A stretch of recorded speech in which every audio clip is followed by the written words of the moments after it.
असतो मा सद्गमय तमसो मा ज्योतिर्गमय मृत्योर्मामृतं गमय। ओम शांति शांति शांति। मननशील हम कैसे बने? हम मानव हैं, मानव का कार्य है मनन करना, चिंतन करना। रामायण के एक छोटे से प्रसंग से हमें इस बात का महत्व पता चलता है कि यदि हम अपने मन को एक सही दिशा में, एक सही विचारों की श्रृंखला की ओर आगे लेकर के जाते हैं तो किस प्रकार हम आने वाली जीवन में शंकाओं का समाधान करने में हम समर्थ हो पाते हैं, हम बाधाओं से निकलने में सहज हो पाते हैं। एक प्रसंग आता है जब भगवान हनुमान समुद्र को पार करके पहुंच जाते हैं लंकापुरी में, तो वहाँ उन्हें एक ऐसा कार्य करना होता है जो उनके लिए थोड़ा कष्टदायक होता है, क्योंकि वे आजीवन ब्रह्मचारी हैं और उन्हें माता सीता का अन्वेषण करना है। चूँकि एक स्त्री का अन्वेषण करना है तो संभवतः उन स्थलों को खोजना होगा जहाँ स्त्रियाँ रह सकती हैं। तो हनुमान जी सारे परकोटों को छान मारते हैं, सारे भवनों को छान मारते हैं और ऐसा करते हुए एक एक स्त्री को देखते हैं। वहाँ चूँकि रावण असुर था, राक्षस था, तो वह उसके महल में बहुत सारी स्त्रियाँ होती हैं और वे मदिरा के मदहोश में कोई पड़ी होती हैं, कोई कैसे होती हैं। तो जब ऐसा कर रहे होते हैं हनुमान जी, तब उस समय उनके मन में एक शंका आती है। ऐसे ही हमारे जीवन में भी जब हम अपने कर्तव्यों का निर्वहन कर रहे होते हैं, तब हमारे जीवन में उन कर्तव्यों का निर्वहन करते हुए बीच बीच में यह मन हमें ऐसी शंकाएं दिखाता है। यह कहता है कि अब इन कर्तव्यों का परित्याग कर दो, अब छोड़ दो, नहीं तो तुम पापी बन जाओगे, तुम कामी बन जाओगे, तुम क्रोधी बन जाओगे। हम कभी कभी अपने ही कार्यों से ऐसा हमें लगने लग जाता है कि कहीं मैं अहंकारी तो नहीं बन गया, कहीं मैं अधर्मी तो नहीं हो जाऊंगा यह कार्य करने से। तो जब हनुमान जी माता सीता का अन्वेषण करते हैं तो उनके मन में भी एक संशय आता है। कैसे आता है जरा देखिए। वे कहते हैं, निरीक्षमाणश्च ततस्ताः स्त्रियः स महाकपिः जगाम महतीम शंकाम धर्म साध्व सशंकितः। कि माता सीता का अन्वेषण करते हुए, निरीक्षमाणश्च निरीक्षण करते हुए, ततः वहाँ उन स्त्रियों का देखते हुए कि क्या इनमें कोई माता सीता है, क्योंकि भगवान हनुमान जी ने माता सीता को अब तक नहीं देखा था, परंतु वे संभवतः एक बार तो मंदोदरी को ही, चूँकि वे रूपवती तो थी, परंतु जब वह देखते हैं कि इन्होंने तो मदिरा पान किया हुआ है, तब वे उस से बाहर निकलते हैं। वे समझ पाते हैं कि ये सीता नहीं है, नहीं तो एक बार मंदोदरी को ही माता सीता समझ लेते हैं। परंतु ऐसा करते हुए जो उनके मन की यह शंका है, एक महान शंका का उदय उनके मन में हो जाता है। वह शंका क्या होती है कि परदारावरोधस्य प्रसुप्तस्य निरीक्षणम इदम खलु ममात्यर्थम धर्मलोपम करिष्यति। आज समाज में हम अपने सनातन युग के उन महान आदर्शों के, उन महापुरुषों के विचारों को हम देख सकते कि उनके विचार कैसे थे। स्त्री का कितना सम्मान होता था। हालांकि आज हम वुमेन डे भी मनाते हैं कि हम स्त्रियों का सम्मान करें, उनकी मान मर्यादा की रक्षा करें, परंतु वैदिक विचारों में जब हम देखते हैं तो हर दिन हर पल हम माताओं का सम्मान करते हैं, उन्हें बहन की दृष्टि से देखते हैं, उन्हें माताओं की दृष्टि से देखते हैं, कभी भी उन्हें गलत दृष्टि से नहीं देखते।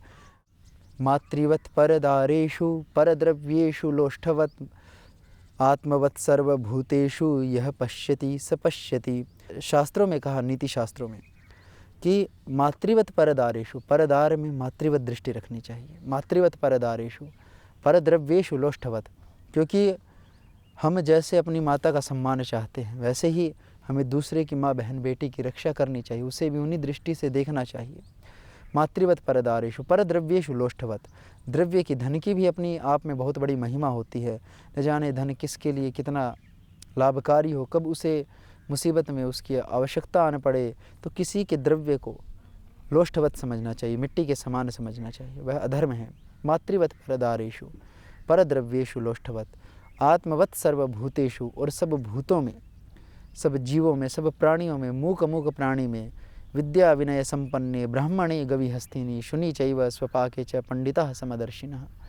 हर एक मूक अमूक प्राणी में हमें आत्मवत दृष्टि रखनी चाहिए, व्यवहार करना चाहिए, जैसा व्यवहार हम स्वयं के प्रति चाहते हैं।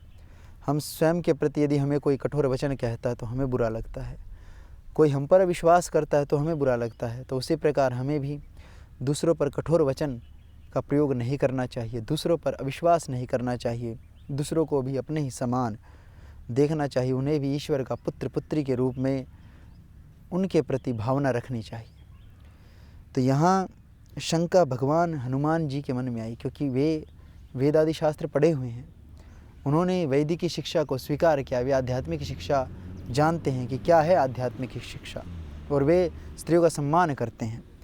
तो उनके मन में संशय हो रहा है कि परदारावरोध से, वे सोचने लगे कि इस तरह गाढ़ निद्रा में सोई हुई इन पराई स्त्रियों को देखना अच्छा नहीं है, यह तो मेरे धर्म का अत्यंत विनाश कर डालेगा। कि इदम खलु ममात्यर्थम धर्मलोपम करिष्यति, कि अवश्य यह कार्य मेरे धर्म का विनाश कर देगा, क्योंकि मैं ब्रह्मचारी हूँ और यह अधर्म है, यह पाप है कि किन्हीं सोई हुई स्त्रियों को देखना, यह गलत बात है। नहीं मे परदाराणाम दृष्टिर विषयवर्तिनी अयम चात्र मया दृष्टः परदार परिग्रह। परंतु तुरंत मननशील कैसे होते हैं हम? देखिए, हमारे मन में सकारात्मक विचार भी आते हैं और नकारात्मक विचार भी। मननशीलता है क्या वास्तव में? वास्तव में मननशीलता यह है कि हम अपने मन को, एक है मन की स्वच्छंदता, मन अपने अनुसार कार्य करता है, मन अपने अनुसार, जैसे मैं कहता हूँ कि जैसे दो व्यक्तियों में यदि परस्पर में कोई मनमुटाव हो जाए तो मन सदैव उसके दोष ही देखता है, मन का स्वभाव है। मन कभी किसी के गुणों को नहीं देखना चाहता, मन दूसरे के दोषों को ही देखना चाहता है। और यदि दूसरों के गुणों को देखना है तो उसके लिए आपके भीतर जो आध्यात्मिक ज्ञान है, आत्मज्ञान है, वह काम आता है। मन यदि बुरे विचारों में लग जाए, मन यदि स्वच्छंदता से कार्य करने लग जाए, तब उस मन को सही दिशा देना यह हमारा कार्य है। इसके लिए आध्यात्मिक विद्या हमें सहायता करती है, नहीं तो हम यह समझ ही नहीं पाते, उस कुचक्र से, उस माया जाल से इस मन को हम बाहर नहीं निकाल पाते। तो भगवान हनुमान के मन में आ तो गया कि कहीं मेरा धर्म लुप्त तो नहीं हो रहा, परंतु शास्त्र पढ़े हैं, दर्शन पढ़े हैं, मन के स्वभाव को भगवान श्री हनुमान जी जानते हैं। तो वे पुनः उनके भीतर उनकी जो आत्मविद्या है, आत्मज्ञान है, उनके भीतर उस ज्ञान के कारण से परमात्मा की पुकार उठती है और वे तुरंत दूसरे विचार में ढल जाते हैं और मनन करते हैं। बहुत बार हनुमान जी ऐसा करते हैं। जब जब उनके सामने समस्याएं आई तो बहुत बार उन्होंने ऐसा किया कि थोड़ी देर के लिए ठहर गए और ठहरने के बाद विचार करने लगे कि अब मैं क्या करूँगा। तो तुरंत जैसे यह विचार आया कि यह मेरा धर्मलोप कर देगा, मेरे धर्म का विनाश कर देगा, मेरा ब्रह्मचर्य व्रत खंडित हो जाएगा, तब भगवान श्री हनुमान के मन में दूसरा विचार आया, नहीं मैं परदाराणाम दृष्टिर विषयवर्तिनी, कि परदारों के प्रति मेरी दृष्टि, मेरा दर्शन विषयवर्ती नहीं है, मैं विषय की लोलुपता के कारण से इन्हें नहीं देख रहा। अयम चात्र मया दृष्टः परदार परिग्रह, मैं क्यों देख रहा हूँ? क्योंकि मुझे किसी दूसरे की स्त्री का, जिसका हरण किया जा चुका है, उसकी खोज के लिए, उसके अन्वेषण के लिए मैं आया हूँ, इसलिए मैं यह कार्य कर रहा हूँ। और संभवतः इस कार्य को करने में मुझे किसी प्रकार की कोई हानि नहीं है। ऐसा विचार तुरंत, एक प्रतिपक्ष भावना भगवान श्री हनुमान जी के मन में आ जाती है। तस्य प्रादुरभूच्चिंता पुनरन्या मनस्विनः निश्चितैकान्तचित्तस्य कार्यनिश्चयदर्शिनः। उसके तुरंत बाद एक दूसरा विचार भगवान श्री हनुमान के मन में आता है कि कामं दृष्टा मया सर्वा विश्वस्ता रावण स्त्रियः न तो मे मनसा किंचित वैकृत्यम उपपद्यते, कि मैंने इसमें संदेह नहीं है कि रावण की स्त्रियां निशंक सो रही थी और उसी अवस्था में मैंने उन सब को अच्छी तरह देखा, तथापि मेरे मन में कोई विकार उत्पन्न नहीं हुआ। यह कितनी बड़ी बात है कि विषय सामने हो, इतनी निर्लिप्तता कि विषय सामने हो और उन विषयों से व्यक्ति अछूता रहे। आप सोचिए, शब्द स्पर्श रूप रसगंध आपके सामने हो, एक रसना में व्यक्ति किस प्रकार से फंस जाता है, किस प्रकार से एक रसना की वासना उसे उसके स्वास्थ्य से लेकर के उसके मानसिक संतुलन तक को बिगाड़ने में समर्थ हो पाती है। एकमात्र रसना, जब स्वादिष्ट व्यंजन सामने हो तब व्यंजनों का उपभोग हम नहीं करते। जब यह रसना लपलपाती है तो कब व्यंजन भीतर चले जाते हैं और भीतर जाकर के जो उपद्रव करते हैं, उससे स्वास्थ्य पर जो हानिकारक प्रभाव पड़ते हैं, उनके बारे में इतना सोचने पर हम सोच ही नहीं पाते। हम वहाँ बह जाते हैं। मन का स्वभाव है कि इंद्रियाणाम ही चरताम यन मनोनु विधीयते तदस्य हरति प्रज्ञाम वायुर्नावमिवाम्भसा। जैसे समुद्र में कोई नौका हो और नौका पर जो कपड़ा लंगर लगा रहता है, वह जिस दिशा में हवा बह रही हो उसी दिशा में बहता है, वह परवश होता है, उसका स्वयं पर कोई वश नहीं चलता। उसी प्रकार से इंद्रियाणाम ही चरताम यन मनोनु विधीयते, जब ये इंद्रिया विषयों की ओर जा रही हों तब इनके पीछे यदि मन लग जाए, हम ऐसा ही करते हैं कि हमारा चिंतन वहीं होता है। किसी ने हमें अपशब्द कहे तो मन असम्मान में उसी की बुराइयां करने लगा, उसकी बुराइयों के बारे में सोचने लगा, उसका किस प्रकार से उसकी हानि हुई इस बारे में सोचने लगा। मन बाहर चला गया। इंद्रियों के सामने कोई विषय आए, रूप सामने आया तो इंद्रिया रूप को देख रही हैं और मन भी अब उस रूप के ही चिंतन में लग गया। सामने व्यंजन आए तो रसना व्यंजन के लिए लालायित है और मन भी रसना में लग गया। अब मन भी विषयों व्यंजनों का ही चिंतन करने लगा। इस प्रकार से स्पर्श का, इस प्रकार से ही गंध का, कि जो जो इंद्रिया जिस जिस विषय में लगी उस इंद्रिय के विषय का चिंतन मन करने लगा। परंतु यहाँ भगवान श्री हनुमान ने अपनी धीरता, अपनी गंभीरता दिखाते हुए, इंद्रिया विषयों की ओर तो गई परंतु मन आत्मा में लगा रहा। मन नियंत्रण में था कि मैं देख तो रहा हूँ पर मैं किस से देख रहा हूँ, किस कारण से देख रहा हूँ। एक कुदृष्टि हो सकती है, बुरी नज़र हो सकती है, कोई किसी को बुरी नज़रों से देख सकता है, परंतु कोई किसी को प्रेम भरी निगाह से भी देख सकता है। परंतु उसके लिए मन पर नियंत्रण अनिवार्य है, मन पर संयम अनिवार्य है। जिस संयम के लिए हम ध्यान, साधना, उपासना, भजन, कीर्तन करते हैं, भगवान का कीर्तन करते हैं, वह सामर्थ्य ऐसे ही नहीं आ जाता। और मन को विषयों से ऐसे नहीं हो सकता कि विषय आपके सामने और बिना चिंतन के आप अपने मन को विषयों से हटा लें। यह अंतिम स्थिति है। भगवान श्री हनुमान भी, उनके मन में यदि संशय आया तो उन्होंने चिंतन के माध्यम से ही अपनी मननशीलता का परिचय देते हुए ही इन विचारों को हटाया, इन्हें दूर किया और पुनः अपने कार्य में लग गए। मनो ही हेतु सर्वेषां इंद्रियाणां प्रवर्तने शुभाशुभासु अवस्थासु तच्च मे सुव्यवस्थितम्। कितना सुंदर श्लोक है। भगवान श्री हनुमान कह रहे हैं कि मनो ही हेतु, मन हेतु है किस बात में? सर्वेषां इंद्रियाणां वर्तने, सर्वेषां इंद्रियाणां प्रवर्तने, कि सब इंद्रियों के विषयों में लगने का हेतु मन ही है। यदि मन नियंत्रण में हो तो विषयों की ओर इंद्रियां जाएं, कोई फर्क नहीं पड़ता। परंतु जो इंद्रियों की लोलुपता विषयों में होती है वह तब होती है जब मन लगता है। परंतु भगवान श्री हनुमान जी का मन तो श्री राम में ही था, भगवान में ही रमा हुआ था। इसलिए उनके मन में, क्योंकि मन को कोई तो विषय चाहिए, या तो मन विषयों की ओर जाएगा, भौतिक विषयों की ओर, या मन के विषय बनेंगे आंतरिक विषय, बुद्धि, आत्मा, परमात्मा। तो हम अपने मन का विषय किसे बना रहे हैं, इस बात की ओर थोड़ा चिंतन करना चाहिए। जग की सेवा करनी चाहिए, खोज अपनी करनी चाहिए और अपने मन को भगवान से प्रीति में लगाना चाहिए कि मैं भगवान के प्रति प्रीति करूं, भगवान के प्रति मेरा प्रेम बढ़े, मेरा स्नेह बढ़े। इससे विषयों की वासना धीरे धीरे धीरे धीरे कटती जाएगी, मिटती जाएगी और हमारे भीतर सारी वासनाएं जब मिट जाएंगी, विद्यते हृदय ग्रंथि छिद्यन्ते सर्वसंशयाः क्षीयन्ते चास्य कर्माणि तस्मिन् दृष्टे परावरे। जब आत्मा का, जब परमात्मा से मिलन होगा तो सारे संशय कट जाएंगे।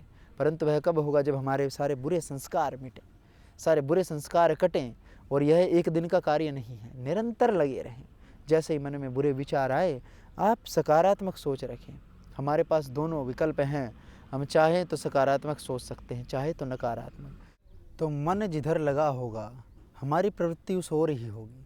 तो अपने भीतर की नकारात्मकता को, अपनी भीतर की अंधकार को मिटाने के लिए, प्रकाश को प्राप्त करने के लिए सकारात्मकता की ओर प्रवृत्त रहें और सदैव मन को स्वच्छंद न जाने दें।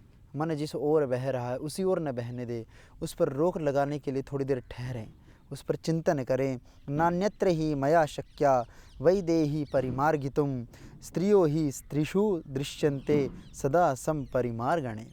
कि मैं अन्यत्र कहीं वैदेही की खोज नहीं कर सकता, माँ सीता का अन्वेषण मैं कहीं और नहीं कर सकता। स्त्रियाँ स्त्रियों में ही मिलेंगी, कि जहाँ स्त्रियों का ठहरने का स्थान है वे वहीं में मिल सकती हैं। सदा संपरिमार्गणे, कि यस्य सत्वस्य या योनिस्तस्यां तत्परिमार्गते न शक्यं प्रमदा नष्टा मृगीषु परिमार्गितुम। जिस जीव की जो जाति होती है उसी में उसे खोजा जाता है। खोई हुई युवती स्त्री को हरिणियों के बीच में नहीं ढूंढ सकता। ऐसा नहीं कि समस्याएं समाप्त हो जाती हैं। जैसे ही भगवान हनुमान जी आगे बढ़ते हैं, उन्हें आगे और समस्याएं आती हैं। वे एक समस्या से तो पार गए, इसलिए कहा जाता है व्यक्ति जितनी भी समस्याएं हैं, हर समस्या में धैर्यपूर्वक आगे बढ़ने का साहस रखना चाहिए। जैसे ही वे अपने को इन विपरीत परिस्थितियों से बाहर निकालते हैं, अपने मन को, पुनः वे पूरे लंका का अन्वेषण करते हैं, परंतु माता सीता को प्राप्त न करके पुनः उनका मन दुखित हो जाता है और पुनः वे एक बार और यह विचारने लगते हैं कि अब मैं क्या करूं। तो उनके मन में जो विचार आए, देखिए हम जब समाज में रहते हैं, संसार में हम जीवन यापन करते हैं, तो हमें समस्याएं आती हैं। और हमें ही नहीं क्या, जब हनुमान जी को भी समस्याएं आ रही हैं और मन में ही आ रही हैं, कोई बाहर नहीं आती। उनका मन में क्या आ रहा है, देखिए।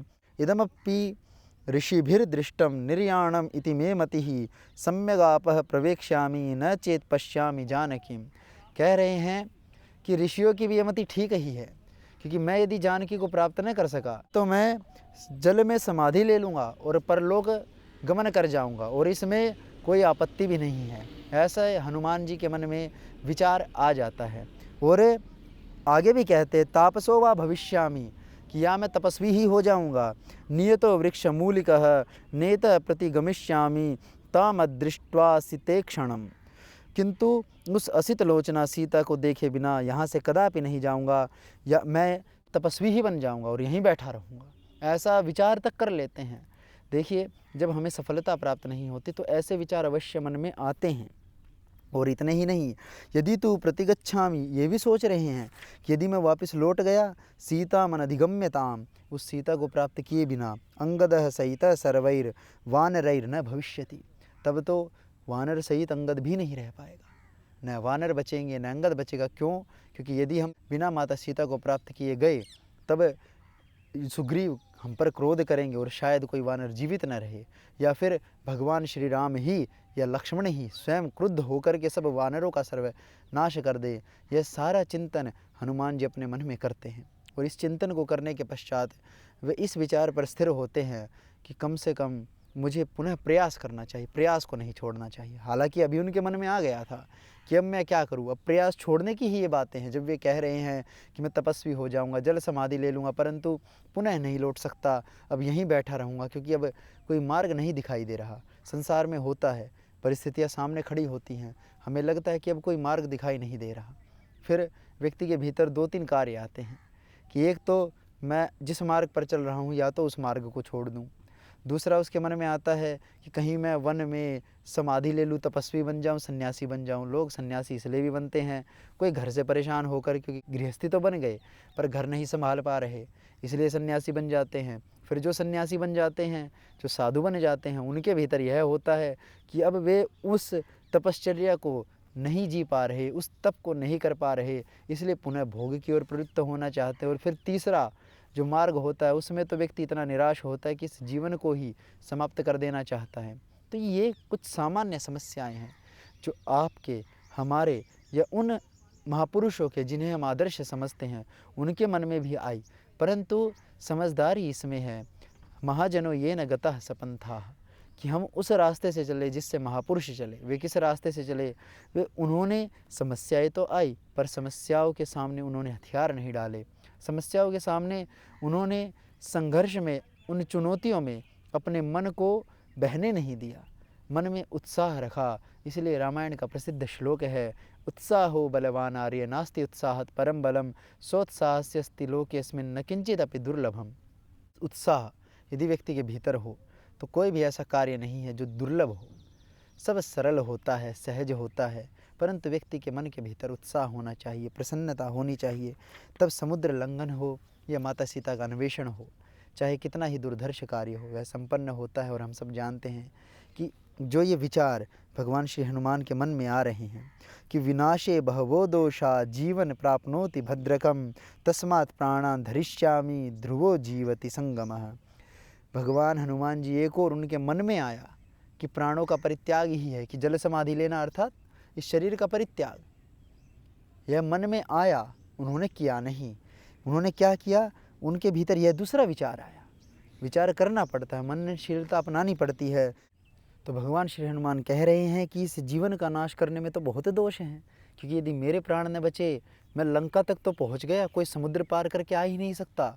इस समय किसी वानर का इतना साहस नहीं है, न वानर सेना में कोई ऐसा है जो 100 योजन के समुद्र को लांघ करके लंका में आ सके।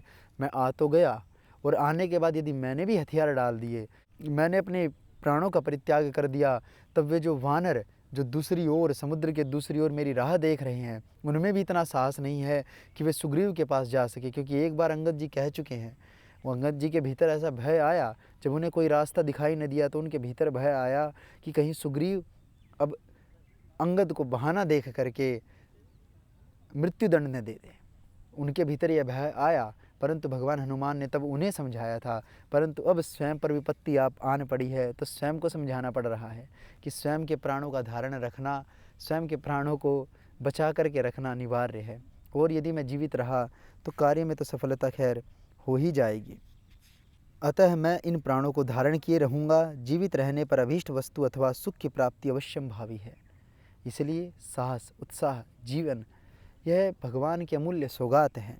एवं बहुविधम दुखम मनसा धारयन बहु नाद्यगच्छत तदा पारम शोकस्य कपिकुंजर है। इस तरह मन में अनेक प्रकार के दुख धारण किए हुए कपिकुंजर हनुमान जी शोक का पार न पा सके। बार बार शोक आया, परंतु धीरे धीरे वे शोक, कभी कभी व्यक्ति आप देखिए जितनी बड़ी समस्या होती है उतना समय लग जाता है मन से पार निकलने में, उस शोक के सागर से बाहर निकलने में, कि उन समस्याओं का समाधान करने में। जितनी बड़ी समस्याएं हों, छोटी समस्या है तो थोड़ी देर के लिए मन विचलित होता है, बड़ी समस्या यहाँ तो कितने लोग जो भगवान श्री हनुमान पर विश्वास कर रहे हैं, वे दूसरी ओर बैठे राह देख रहे हैं। उनमें कुछ बड़े हैं, उनसे कुछ छोटे हैं, तो उनके प्रति अब गंभीर विकट समस्या है कि कैसे मैं कार्य करूं, क्योंकि जो दूसरी ओर बैठे हुए वे भी नहीं लौटने वाले, वे वहीं अपने प्राणों का परित्याग कर देंगे। यदि मैं ही अपने जीवन का परित्याग कर दूं तो उनके भी जीवन की कोई आशा नहीं है। तो इस प्रकार विचार करके कभी कभी हम पर बहुत लोग निर्भर करते हैं, हमसे बहुत लोगों की आशाएं होती हैं, उम्मीदें होती हैं। हम अपनी लापरवाहियों में, अपने प्रमाद में, अपने असफलता में, अपने मन की कमजोरी को छिपाने के लिए कभी कभी हम इन बातों का ध्यान न रख करके कुछ ऐसे निर्णय ले लेते हैं जो हमें दुख देते हैं, भविष्य में हमारे परिवार को दुख देते हैं, जिससे हमारा परिवार भी बहुत दुखी होता है। तो अपने आसपास के लोगों के बारे में विचार करके, जिस प्रकार भगवान हनुमान जी देख रहे हैं कि यदि मैंने यह गलत कदम उठा लिया जो मेरे मन में आ गया, मन में ही तो आया, मन में आना सूक्ष्म दोष है, यदि उसको शरीर के माध्यम से चरितार्थ कर दिया तब वह स्थूल दोष में परिणत हो जाता है, और स्थूल दोष भारी पड़ता है, स्थूल दोष बहुत बड़ा हो जाता है। इसलिए सूक्ष्म दोष आए धीरे धीरे हट जाएंगे। भगवान हनुमान जी को भी ऐसा संघर्ष करना पड़ रहा है। संघर्ष से न डरे, भयभीत न हो, केवल यह मन में निश्चय रखते हुए कि चाहे जितनी कठिनाई आए, चाहे जितनी विकट परिस्थिति आए, एक दिन सफलता अवश्य मिलेगी। भगवान श्री हनुमान भी खाली हाथ नहीं लौटे थे लंका से। वे इतनी विकट परिस्थितियों के बाद भी, अपने शरीर का इतना बल होने के बाद भी मानसिक बल बहुत जरूरी है। यदि भगवान श्री हनुमान के पास केवल शारीरिक बल होता तो कभी भी वे इस कार्य में सफल नहीं हो सकते थे। इसके लिए चाहिए मानसिक बल, क्योंकि मानसिक बल था जिन्होंने उन्हें वहाँ ठहराए रखा और वे निरंतर माता सीता का पुनः अन्वेषण करते रहे। और हम सब जानते हैं कि वे अपने कार्य में सफल हुए। पुनः वे समुद्र को पार करके समुद्र तट पर आए और भगवान श्री राम को शुभ संदेश सुनाया। और उनके भीतर अब अवश्य ही यह बात और दृढ़ हो गई होगी कि कभी भी जीवन से निराश नहीं होना चाहिए, सदैव उत्साह में जीवन जीना चाहिए। हम भी ऐसे ही इस इतिहास से, इस कहानी से ये छोटी सी शिक्षा लें और अपने जीवन को सुंदरतम बनाएं। ओम नमः परम ऋषिभ्यो नमः परम ऋषिभ्यः।